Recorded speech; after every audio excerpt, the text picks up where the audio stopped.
John Lineker. Will you ever make weight? Probably not.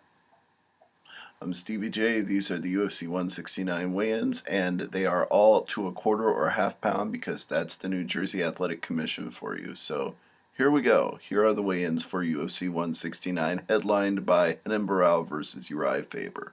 Gazan Umalatov is 170, Neil Magny 170 and a quarter. Rashid Magomedov is 155, Tony Martin is 155 and a half. Andy Enns is 184.5, Clint Hester is 185 and a half.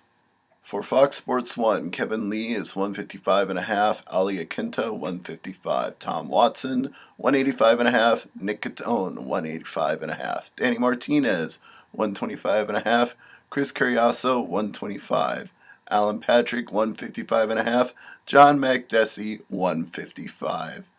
Then we move on to the main pay-per-view card with Abel Trujillo at 155 and a half, Jamie Varner at 156.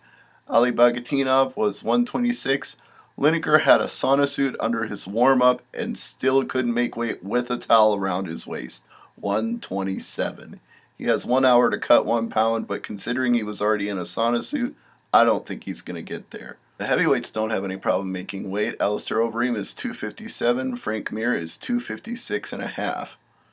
Jose Aldo is 145, and his challenger Ricardo Lamas is 144 and a half for the featherweight title.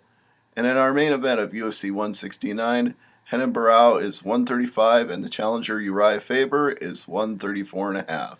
So we'll find out if John Lineker can figure out a way to make the weight, or if he's going to get docked for part of his purse again and possibly cut after this fight.